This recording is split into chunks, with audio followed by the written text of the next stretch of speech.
એક શક્તિને સ્થાપના આપીને ભજન સત્સંગ એટલે બેવડો લાભ છે.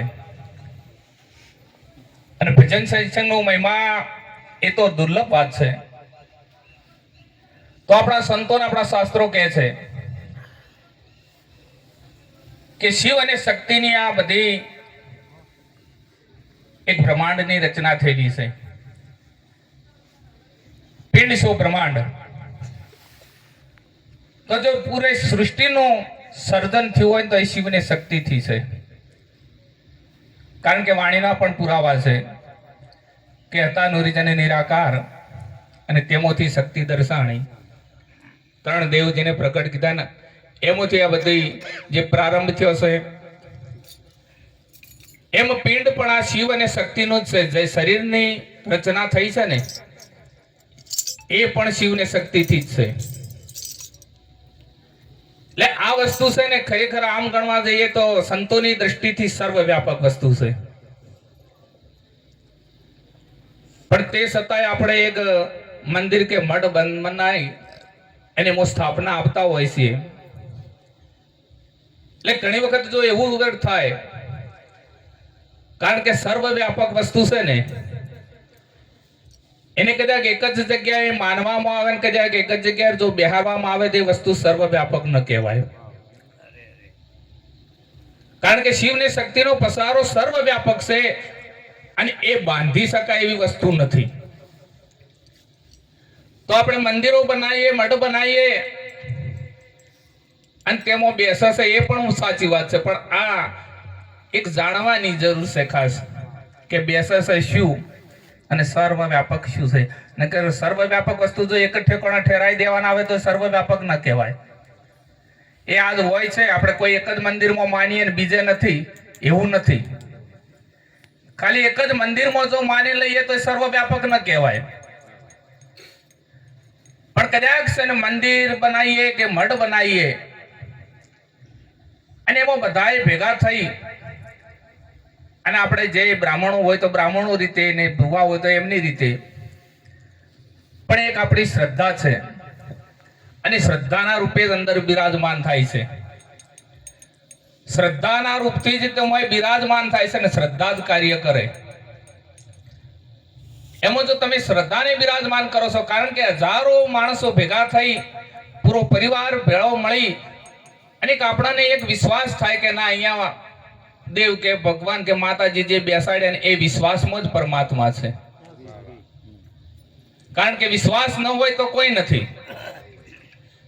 એટલે ત્યાં આપણો વિશ્વાસ ઠેરે છે અને વિશ્વાસમાં જ માતાજી બેસે છે. નહીતર આ વસ્તુ તો સર્વવ્યાપક છે. એટલે વિશ્વાસ નથી બેસાડેલી જે દેવી હોય કે ભગવાન હોય એના પર પછી પૂરો વિશ્વાસ રાખવો એ પણ આપણી ફરજ પડે છે. પછી કદાચ 2 મહિના 12 મહિને કે 2 વર્ષ પછી બેસાડીએ વિશ્વાસથી અને પછી કે આ મને નડે છે તો એ વિશ્વાસ નથી. કારણ કે જો નડાવ કરતા આપણે ગણીએ તો એ આપણો વિશ્વાસ નથી. આપણને એટલો તો વિશ્વાસ હોવો જ જોઈએ કે મેં એક માને બેસાડી છે અને મારી માં મને કોઈ દિવસ નડે નહીં, તો એ પરિપૂર્ણ વિશ્વાસ છે. અને જો એવો વિશ્વાસ હોય ને તો 100% તમારું કાર્ય સિદ્ધ થાય ને થાય. એટલે નથી બેસતા એવું પણ નથી, પણ એના ઉપર પૂરો વિશ્વાસ હોવો જોઈએ. કારણ કે જ્યારે દ્રોણગુરુની પાસે એકલવ્ય ગયો ને અને કે મને વિદ્યા આપો, ત્યારે દ્રોણગુરુએ કહ્યું હતું કે આ વિદ્યા હું તને ના આપી શકું. ત્યારે એકલવ્ય પ્રશ્ન કર્યો તો કે ગુરુદેવ વિદ્યા ઉપર સર્વનો અધિકાર છે તો તમે મને ના ન પાડી શકો, તમે ગુરુની પદવી ધારણ કરો છો. અને ત્યારે દ્રોણગુરુ બહુ સરસ જવાબ આપે છે કે વિદ્યા પર સર્વનો અધિકાર છે એ બરોબર છે, પણ જેની કક્ષાએ છે ને એ વિદ્યા એને જ અપાય. હું જે સ્કૂલમાં વિદ્યા આપું છું એક ક્ષત્રિય માટેની વિદ્યા છે, તમારા માટેની છે નહીં. અને આ વિદ્યા તારા હકની નથી એટલે હું તને ન આપી શકું. અને એટલે કારણ કે અમારે ગુરુ મહારાજ ઘણા વખત કહે છે કે જો ગોળ ખરીદવા નીકળ્યા હોય ને ગમે તે દુકાને ગોળ ખરીદી લે. કદાચ છે ને એક ગુરુને મનથી ધારે કે મારે હોય જ ગુરુ કરવા જવું છે, પણ 2-4 મહિના વિલંબ થાય વળી કોઈક તોડવા વાળો હોય જતો રહે, કારણ કે એ ગોળ ખરીદવા વાળા હોય ને એ ગમે તે દુકાને ખરીદી લે. પણ જેની શ્રદ્ધા દ્રઢ થયેલી છે ને એ કોઈ દિવસ ફરે નહીં, કારણ કે ઉપદેશ ના આપે ને તો એ 5 વર્ષ વાટ જોઈને બેહી રહે ને એ લક્ષ્ય ને એ શ્રદ્ધા છે. એટલે એકલવ્યને તો પૂરી શ્રદ્ધા હતી કે ભલે ને દ્રોણ ગુરુએ મને ના પાડ્યો પણ મારા મનથી દ્રોણ ગુરુ મારા ગુરુ છે, એ સાચી વાત છે. અને એક માટીની મૂર્તિ બનાવી અને બધા વાતને જાણે જ છે કે એવી વિદ્યા શીખી હતી, કૂતરાને ભસતો બંધ કરી દીધો, એવા બાણ માર્યા હતા. પણ એ દ્રોણ ગુરુને મન માટીની મૂર્તિ નથી, એને મન તો સાક્ષાત દ્રોણ ગુરુ બેઠા હતા. કદાચ છે ને આપણને મૂર્તિ દેખાય ત્યાં સુધી આપણી શ્રદ્ધા નથી, પણ એમાં સાક્ષાત કદાચ આપણને દેવી દેખાય, આપણને ભગવાન દેખાય, દ્વારકાની અંદર જઈએ પણ એ મૂર્તિ નહીં, આમાં સાક્ષાત જો દ્વારકા વાળો બેઠો છે એ દ્રષ્ટિ કદાચ આપણને મળી જાય, એ ભાવના કદાચ આપણને જાગૃત થઈ જાય ને તો 100% દ્વારકામાં દ્વારકા વાળો છે ને છે. પણ હજી આપણી એટલી દ્રષ્ટિ કાચી પડે છે.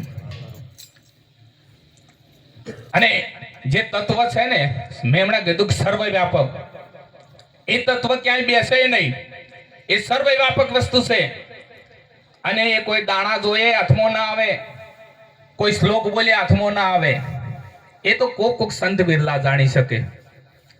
કારણ કે અર્જુનજી જાણે રણભૂમિની અંદર કીધું તો ને રાત દિવસ કૃષ્ણ ભગવાન જોડે રહેતા, એને ઘણું જ્ઞાન આપ્યું પણ એ વાતને માનવા તૈયાર નતો. અને જ્યારે પોતાના એ કૃષ્ણ ભગવાન પોતાનું સ્વરૂપ જ્યારે દેખાડવાની એને વાત કરીને તારે કે હવે જો મારું રૂપ તારે જોવું હોય તો તું આ દ્રષ્ટિથી જોઈ શકીશ નહીં, એના માટે તારે દિવ્ય દ્રષ્ટિ જોઈશે. એના માટે તારે દિવ્ય દ્રષ્ટિ એટલે કે જ્ઞાન દ્રષ્ટિની જરૂર પડશે. અને પરમાત્મા શું છે, માતાજી શું છે, એ બધું કોઈ નથી એવું નહીં, બધું છે.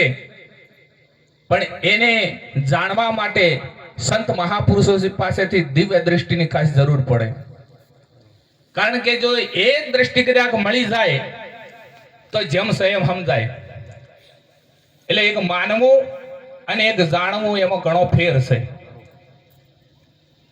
એટલે કદાચ છે ને તમે જે 5 ઈંટોનું મંદિર બનાવ્યું હોય એમાં પણ કદાચ તમારો પૂર્ણ જો વિશ્વાસ થશે તો 100% તેમાંથી જાગૃત થાય ને થાય.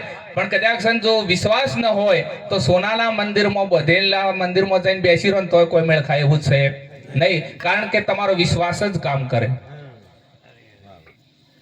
એટલે પૂર્ણ વિશ્વાસ રાખવો એ પેલી આપણી ફરજ છે. અને જેમ છે એમ માનવું. કારણ કે અત્યારે બધું અંધશ્રદ્ધાઓ વધી ગઈ છે. આપણે ઘણી વખત કહીએ છીએ કે અમારા ગંઢમાં હતા, કે ઘણા આપણે વાતો કરતા હોય છે કે અમારા ગંઢમાં હતા એને માતાજી મોઢે વાતો કરતા. એટલે હવે માતાજી જોઈ ગયો, માતાજી તો આજે એ ને એ છે જ. કારણ કે કોઈ શક્તિમાં ફેર છે જ નહીં, એ તો આદુ અનાદિથી જે શક્તિ છે ને એ દેવીઓ આજે એને એ જ છે. પણ ક્યાંક આપણી રેણીમાં ફેર પડ્યો છે એ નક્કી છે. કારણ કે બહુચરાજી વર્ષો પહેલા આપણો એમનો ઇતિહાસ જોઈએ, કારણ કે તો એક ધર્મને ટકાવવા વાળી દેવી છે.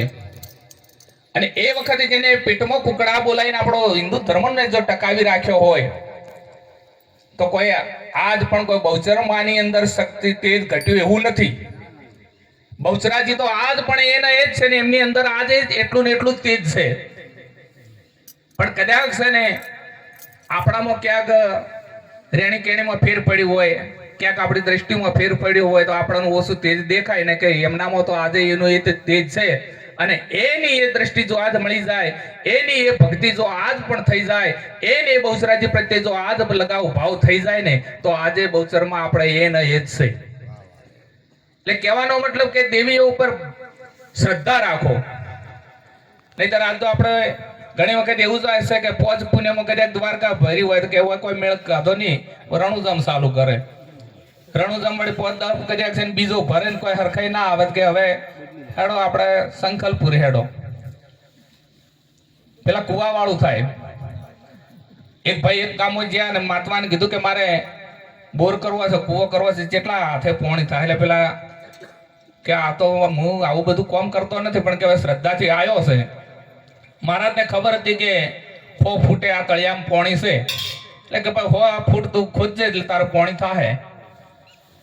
પેલા ભાઈ 100 ફૂટ ખોદ્યું, પાણી શું ને મહારાજ પાસે આયા કે તમે જૂઠા છો કે જેમ તો કે 100 ફૂટ મેં ખોદ્યું પાણી જ નાખ્યું. મહારાજ કે આ બધે તળિયામાં જેને છે ને બધા 100 ફૂટે સાલ હશે ને મને કેમ નાખ્યું? જોવા જાય એટલે 10 ફૂટના 10 કુવા ખોદેલા. મહારાજ કે આ 10 જગ્યાએ ખોદે ના આવે, એક જ જગ્યાએ કદાચ 100 ફૂટ ખોદ્યું હોત ને તો પાણી થોત.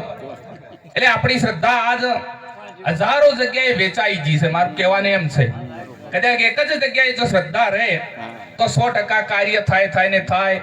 આજ હિન્દુ ધર્મની અંદર દેવી દેવતાઓ આજે પણ એના એ જ છે, પણ આજ આપણે એક જગ્યાએ શ્રદ્ધા છોડતી નથી. ગળીગા હારું. એટલે વિશ્વાસથી અને શ્રદ્ધાથી માતાજીને માનજો. કારણ કે ઘણા વડે આજ તો એવું છે કે મંદિરમાં કોઈ ના હોય ના હોય, પણ જે કદાચ એ ભૂમિકાએ પહોંચે અને એ કદાચ એમાંથી બાદ કરી દે તો બરોબર છે. એને માટે આપણે એને કોઈ ના કહેવો નથી, પણ બધા એ ભૂમિકાએ પોકેલા હોય નહીં. એટલે ઘેર કદાચ છે ને દીવો અગરબત્તી કરતું જો આપણને જોશે આપણું બાળક તો એ શ્રદ્ધાથી જોડાશે. નહીતર કદાચ જો એ માણસ છે ને જો એમાંથી કદાચ છે ને વિખોટો પડી જાય ને તો એ પછી ક્યાંય ના રહે. એ નાસ્તિક થઈ જાય ને એ પછી કોઈને ના મોને, એ નડે ગણો. એટલે ક્યોક ને ક્યોક તમારે માનવું અને શ્રદ્ધાથી. અંધશ્રદ્ધાનો સંતો ના પાડે છે, પણ શ્રદ્ધાથી તમારે કાર્ય બધું કરવાનું. કારણ કે 4 વેદની વાતો કરે, પણ 4 વેદ અને 5મો વેદ સંત મહાપુરુષો છે. કારણ કે 4 વેદોની સ્થાપના થઈ હોય ને તો એ ઋષિ મુનિઓથી જ થયેલી છે. જે એમને જ્ઞાન પ્રગટ થયું એ વેદોમાં લખ્યું. એટલે કદાચ જો ગુરુ મહારાજ એવું કહે છે કે કદાચ બોલતા પુરુષનો સત્સંગ મળે ને કોઈ જ્ઞાની પુરુષ મળી જાય તો એના માટે વેદોની જરૂર નથી. અને મારે ગુરુ મહારાજ તો એવું કે બધા બ્રાહ્મણો પાસે જોવરાવે કે 9 ગ્રહ છે, તને આ ગ્રહ નડે ને આ ગ્રહ નડે, પણ કે 10મો ગ્રહ કોઈ જાણતું નથી. તો કે 10મો ગ્રહ ચિયો તો કે સૌદૈશ્યો, એ કાયમ નડે. પેલો તો કદાચ બ્રાહ્મણો પાસે કોઈ કોમન કરાવવા થઈ થોય પણ પેલો હમો થાય નહીં. એટલે કે એ એવો ગ્રહ છે. અને 8 સિદ્ધિ 9 નિધિ, પણ જો મોટામાં મોટી સિદ્ધિ હોય તો આત્મસિદ્ધિ. કારણ કે 8 સિદ્ધિઓ એવી છે. એક પવન ગુટ્ટો સિદ્ધિ કહેવાય. આપણે ઘણી વખત વાત સાંભળેલી કે ફલાણા મહારાજ હતા, એ આપણે હોય બેઠા હતા ને કદી ગાડીમાં ના બેસતા ને બીજે નીકળતા, પણ એક પવન ગુટ્ટોની સિદ્ધિ આવે. પણ એક કદાચ હોયથી અમેરિકા જતા રસવાના મને ગુપ્ત વેશે, પણ પછી શું? કારણ કે મોટામાં મોટી સિદ્ધિ હોય તો આત્મસિદ્ધિ, કલ્યાણ કરી શકે તો આત્મસિદ્ધિ. એટલે આ સંત મહાપુરુષો, આ ભજન સત્સંગ, આ બધું એ આત્મજ્ઞાન વિશે ઘણો સંતોએ ભાર મૂક્યો છે. કારણ કે નરસિંહ મહેતા પણ હતા ને ત્યારે પહેલી ભૂમિકા એ હતા. કારણ કે કોઈ ખોટું છે નહીં. પહેલા ધોરણમાં ભણતો હોય એના માટે એકડી બારકડી બરોબર છે, 12મા ધોરણમાં જાય એટલે એના માટે એનો અભ્યાસ બરોબર છે, કદાચ પીએચડી પોકે એટલે એનો અભ્યાસ બરોબર છે. એટલે કદાચ પીએચડી ઉપર પહોંચી ગયેલા હોય પછી કે ના ભાઈ એકડો ને કક્કો ખોટો છે ને, તો એવું નથી. કારણ કે એમાંથી એક દિવસ હીરો પસાર થયેલો છે. એટલે નાબૂદ કરવા જેવી કોઈ વસ્તુ છે નહીં, પણ જેની જે કક્ષાએ છે એ કક્ષાએ એનો અભ્યાસ બરોબર છે. એટલે આપણે આ બધા દીવા અગરબત્તી અત્યારે તો એવા પંથો નીકળ્યા છે કે આ ન કરવું, પણ ના, જગત ધારાના માટે એ પણ બરોબર છે. એ તો પછી થોડે અભ્યાસી બને એટલે છોડવું પડે, કઈ નહીં. કારણ કે કાચું ફળ કદાચ તોડવામાં આવે તો ભડદું થઈ જાય, કઈ કામ આવે નહીં. અને ફળ પાકી જાય તો એને તોડવામાં આવતું નથી, એના હાથે ખરી પડે. એટલે બધી જરૂર છે, પોતપોતાની રીતે બધી જરૂરત છે. એટલે સમજી અને બધું કામકાજ કરો તો સારું રહે. બોલે સદગુરુદેવ કી જય.